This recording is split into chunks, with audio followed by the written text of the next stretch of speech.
favoriser la transition entre l'école et l'entreprise. On en parle sur cette fête des métiers de l'alternance organisée par le MEDEF Île-de-France, ici à Paris-Montreuil Expo, avec mes deux invités. Cécile Ecal, vous êtes directrice de l'apprentissage à la Chambre des commerces et d'industrie. Merci d'être avec nous sur ce plateau. À vos côtés, Richard Chantier, vous êtes délégué de région académique à la formation professionnelle initiale et continue de la région académique Île-de-France. Merci d'être avec nous également. La première question que j'ai envie de vous poser, c'est pourquoi le passage entre l'école et l'entreprise reste aussi compliqué aujourd'hui? Monsieur Chantier, peut-être. Alors, c'est vrai que ce passage est compliqué. Il y a, de mon point de vue, un premier élément, c'est la méconnaissance pour nos élèves du marché du travail. Ce qu'il revêt, comment il a évolué. Peut-être que la représentation qu'ils ont du marché du travail, c'est celle qu'ont pu avoir leurs parents au moment où ils sont rentrés sur le marché du travail. Or, on le sait, le marché du travail évolue rapidement. Très vite. Très vite. Et donc, il y a certainement cette méconnaissance du marché du travail. En parallèle, je pense qu'il y a une méconnaissance aussi des codes de l'entreprise. Même si nos élèves font des stages dès le collège, en voie professionnelle, en section de technicien supérieur, il reste, de mon point de vue, un certain nombre de codes de l'entreprise qui ne sont pas présents. Et je rajouterais une méconnaissance aussi de la typologie, des différentes typologies d'entreprises. Prenons l'exemple d'un jeune qui se forme en cuisine. Travailler en cuisine dans une brasserie ou dans un restaurant étoilé, ce ne sont pas les mêmes conditions de travail, ça n'est pas le même environnement de travail. C'est pareil pour une PME ou un grand groupe. Voilà. Madame Ecal, votre regard sur cette question? Je suis complètement d'accord avec vous. Alors, j'ajouterais peut-être le passage de la théorie à la pratique. Hein, on passe d'un monde de connaissances à un monde de compétences, donc ça change les choses. Et puis, peut-être dans l'entreprise, les objectifs sont plus collectifs, alors qu'à l'école, on a des objectifs individuels de réussite qui sont un peu différents. Mais je vous rejoins complètement sur aussi les codes de l'entreprise qui ne sont pas forcément compris, même à travers un simple stage en entreprise. Ça ne suffit pas toujours. Alors, vous parlez de codes d'entreprise, justement. Est-ce que, selon vous, l'école connaît suffisamment les réalités des entreprises, du terrain? Est-ce que l'école est suffisamment on connaît, j'allais dire, on connaît jamais suffisamment son marché, donc l'école comme le reste, mais est-ce que l'entreprise c'est le marché de l'école? Pas forcément, c'est-à-dire que par exemple à la Chambre de commerce, on forme vraiment pour des compétences, donc on a cet axe qui est très important pour nous. On a un comité d'orientation stratégique dans lequel on fait venir les entreprises pour savoir quels sont les besoins de formation.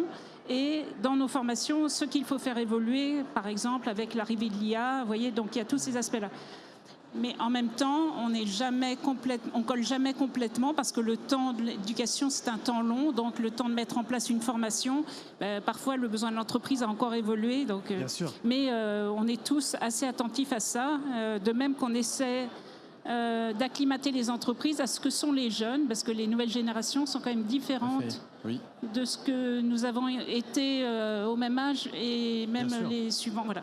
Et donc, il faut aussi que l'entreprise fasse un pas vers cette jeunesse. Ces jeunes, justement, Monsieur Chantier, vous les connaissez bien. Qu'est-ce qui surprend le plus un jeune quand il a fait sa première immersion en entreprise? Je dirais le rythme et l'autonomie qui est demandée. D'accord. Le rythme, parce que le cadre scolaire, il est structurant, il est rassurant, c'est un temps balisé. Le cadre du travail et de l'entreprise, on est plutôt dans une démarche où on sait quoi faire, mais on ne nous dit pas forcément, à la différence de l'école, bah oui, de comment faire. Et donc cette prise d'autonomie le mot est peut-être fort, mais en tout cas peut-être un choc. Oui. Et puis, je rajouterais également la dimension hiérarchique. Dans une classe, la hiérarchie, elle s'impose, elle est simple. Il y a l'enseignant, et puis ses camarades, j'allais dire, de classe sont des camarades à même niveau de hiérarchie. Dans une entreprise, la hiérarchie est totalement différente, et ça aussi, c'est un élément qui peut qui peut surprendre, hein, notamment nos collégiens, notamment en classe de 3e, vont effectuer leur première immersion en entreprise. Et puis, je rajouterai un 3e élément, ils sont surpris parfois par la culture de l'entreprise, qui est propre par définition à l'entreprise, à son histoire, à son secteur d'activité, à son management. Et cette culture d'entreprise qui tranche avec cette culture, ça a été évoqué par ma collègue, avec la culture académique. Voilà. Vous parliez des collégiens. Est-ce qu'il faut multiplier les stages des collégiens justement en entreprise? On fait déjà beaucoup de stages, si on veut bien. Avec le plan à venir, la découverte des métiers, tout le processus qui s'entame dès la classe de 5e, conduit, notamment à partir de la classe de 3e, à des stages, les stages d'une semaine. C'est aujourd'hui nécessaire, en seconde générale et technologie. Ceux qui vont s'engager dans la voie professionnelle, notamment ceux qui vont s'engager sur un bac pro ou en section de technicien supérieur, pour un bac pro, c'est quand même 22 semaines de stage en entreprise. Et je rajouterai un partenariat, et que je tiens à saluer notamment avec les chambres consulaires et avec la CCI, la possibilité pour nos jeunes, pendant leur congé scolaire, d'effectuer des stages avec des conventions qui sont portées par la CCI. Donc, il y a beaucoup de stages qui peuvent être faits. Et ce qui est important pour moi, de mon point de vue, c'est pas tant plus de stages que mieux de stages. Et en cela, le stage, il s'inscrit dans un processus à la fois d'orientation, de choix, de la filière, du métier et de l'entreprise dans laquelle on envisage de travailler. Et plutôt que plus de stages, je dirais mieux de stages, c'est-à-dire des stages bien positionnés, des lieux de stage choisis de manière pertinente par rapport au projet de l'élève et à son processus d'orientation et évidemment de formation. Mais il y a la question de l'accompagnement de ces élèves, de ces étudiants aussi. Et il faut que l'entreprise soit prête à bien accueillir un stagiaire, un alternant. Quel regard vous portez, vous, sur ça ? Alors, c'est plus facile dans les grandes entreprises que dans les PME, même par exemple pour l'accueil d'apprentis. D'abord, alors propre à l'apprentissage, d'abord parce que les règles évoluent dans le temps, donc c'est pas forcément simple pour les PME de les suivre. Ça a un coût, donc parfois ça les effraie, même si en réalité c'est pas si onéreux que ça. Mais c'est donc souvent une méconnaissance, mais il faut quand même dire qu'il faut accompagner ce jeune. Donc il faut un tuteur, il faut un maître d'apprentissage. Pour le stage aussi, il faut être présent. Et donc, dans les petites entreprises, c'est pas toujours évident d'avoir la ressource disponible. Alors que dans les grands groupes, c'est souvent le cas. Et puis, beaucoup d'entre eux ont un engagement fort envers la jeunesse parce qu'ils voient aussi leur pyramide des âges. Ils savent qu'il y a des départs bientôt et qu'il faudra renouveler les équipes. On parle de savoir-être aussi dans les entreprises. Qu'est-ce que aujourd'hui, qu'est-ce qu'il manque le plus à ces jeunes? Est-ce que ce sont des compétences? Est-ce que c'est du savoir-être? Est-ce que l'un suffit? Est-ce que l'autre suffit?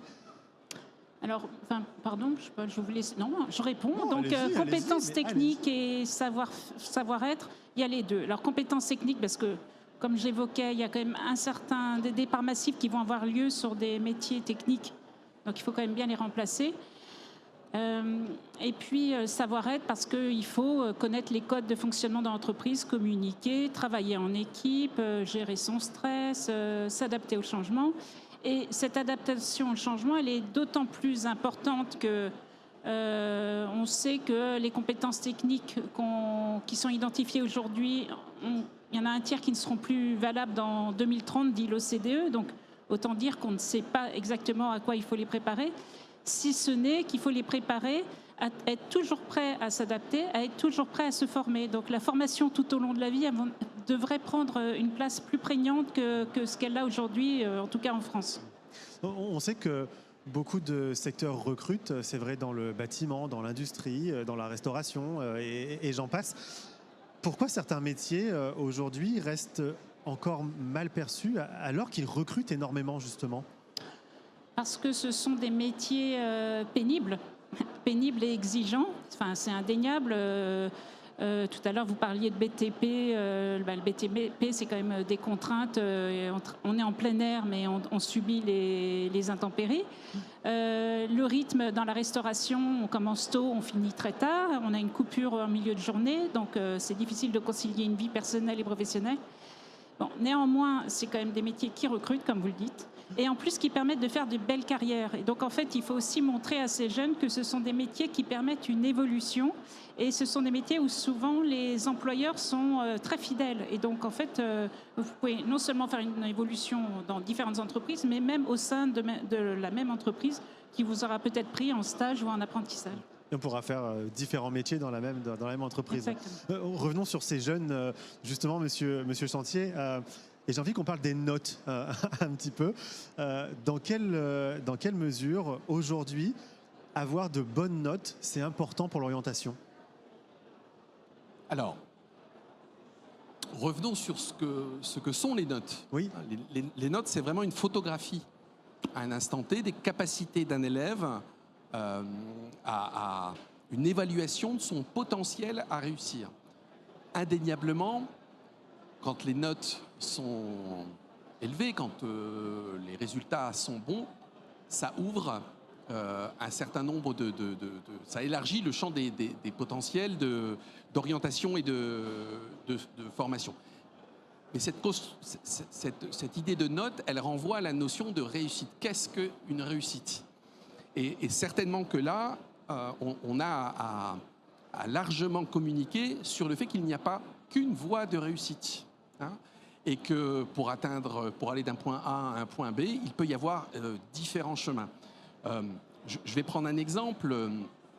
Un élève qui aurait l'ambition de faire un IUT pour obtenir un brevet, un BUT. Il a plusieurs voies. Il peut effectivement, après la troisième, s'engager dans la voie générale et technologique et avoir un bac technologique pour intégrer un IUT. Il peut également, parce que au moment où on pose cette photographie en fin de troisième, on estime que ça sera plus difficile de passer par cette voie générale et technologique, passer par la voie professionnelle, obtenir un bac pro, poursuivre sur un BTS et faire une passerelle, c'est possible. Ensuite, sur un IUT pour obtenir un BUT. Tout ça pour illustrer que les chemins pour accéder à un niveau de qualification sont divers. Et on a certainement à davantage communiquer sur ces différentes voies de formation. Voilà, j'évoquais ces deux parcours. J'évoquais aussi, et on est aujourd'hui à la fête des métiers et de l'alternance, oui. Il y a aussi à envisager des parcours qui mêlent à la fois, j'allais dire, statut scolaire, voie traditionnelle, et en même temps alternance dans un parcours de réussite. Et puis je rajouterais, il y a la formation tout au long de la vie, il ne faut pas l'oublier. Oui. Nous, Éducation nationale, on reste très attachés à un certain nombre, on parlait de compétences techniques et de savoir-être, mais aussi de compétences qu'on appelle, nous, transversales. Ces compétences qui permettront au futur salarié, tout au long de sa carrière, de poursuivre sa qualification, de poursuivre sa formation, de se réorienter, de changer de métier, etc. Ces compétences, nous les travaillons également au sein de l'Éducation nationale. L'alternance, Madame Ekal, est-ce que c'est devenu un véritable outil de pré-recrutement pour les entreprises ? Alors pour certaines, oui. En tout cas, c'est un très bon moyen d'insertion pour les jeunes. À la Chambre de commerce, par exemple, 70% de nos alternants trouvent un emploi dans les 7 mois qui suivent. 70%, ce qui est quand même très élevé, plus élevé que d'autres voies de formation. Donc c'est vraiment un moyen idéal parce qu'on apprend les codes de l'entreprise, on développe ses compétences professionnelles et donc ça facilite la recherche d'emploi. Donc pour nous, c'est idéal. Et on met un point d'attention particulier aussi au moment de leur entrée dans l'entreprise dans le cadre de l'apprentissage, à ce qu'il n'y ait pas de rupture. Vous savez, il y a le président du MEDEF évoquait un taux de rupture de l'ordre de 20%. Nous, à la Chambre de commerce de Paris, nos apprentis, on a fait baisser le taux à moins de 5%. D'accord. Donc on suit très attentivement les jeunes, on les prépare, on leur évoque ce que va être leur cadre professionnel et donc on on veille à ce que tout se passe bien. Alors après, il y a toujours des erreurs de choix, des problèmes Bien d'orientation, et puis des entreprises qui sont insatisfaites et qui Bien sûr. peuvent éventuellement rompre. Mais justement, qui dit alternant dit tuteur. Oui. C'est quoi un bon tuteur aujourd'hui? Un bon tuteur, c'est celui qui à la fois va transmettre, partager ses compétences techniques, accompagner le jeune dans son évolution, dans la transmission aussi du savoir-être, sans doute être inspirant, parce qu'en fait c'est le premier adulte auprès duquel il va travailler quotidiennement, donc c'est un rôle très important pour le jeune. Monsieur Chantier, sur le bon tuteur. Sur le mot tuteur, je vais rejoindre ce qui vient d'être dit. J'ajouterais, c'est presque un mentor. Hein. C'est un enseignant à part entière dans le processus de développement des compétences, notamment en situation de travail de nos jeunes. Donc la place du tuteur est évidemment importante et elle doit être très en lien. Ces tuteurs, ils doivent être très en lien avec leurs collègues. Hein, vous me permettrez ce raccourci, que sont les enseignants, notamment en section professionnelle. Ouais. Madame Ecal, justement, être tuteur, c'est aussi un investissement pour l'entreprise. Alors, humain, hein, parce que c'est du temps qu'on doit passer avec les alternants. Est-ce que ça peut constituer un frein pour les entreprises dans justement le recrutement d'alternants? Alors, dans les petites entreprises, ça peut être un frein parce qu'on peut avoir l'impression que c'est très élevé. Il y a beaucoup de formations qui sont proposées. Alors, c'est le cas dans une de nos écoles, SUB2V, pour former un alternant. C'est une formation assez courte et pour former un tuteur. Et c'est une formation assez courte, mais qui permet d'être plus à l'aise parce que c'est un management un peu particulier, hein, puisque vous n'allez pas avoir votre collaborateur en permanence. Hein, la moitié de son temps, il sera encore en formation. À l'école. C'est quelqu'un d'une autre génération, donc il faut aussi s'adapter. Mais c'est un bon investissement pour les recrutements à venir. Donc c'est très gagnant-gagnant pour eux. Bien sûr. Est-ce que, Monsieur Chantier, est-ce qu'il y a une réforme simple qui pourrait justement améliorer immédiatement la transition entre l'école et l'entreprise? Plus qu'une réforme simple, pour reprendre l'expression, c'est peut-être déjà utiliser ce qui existe.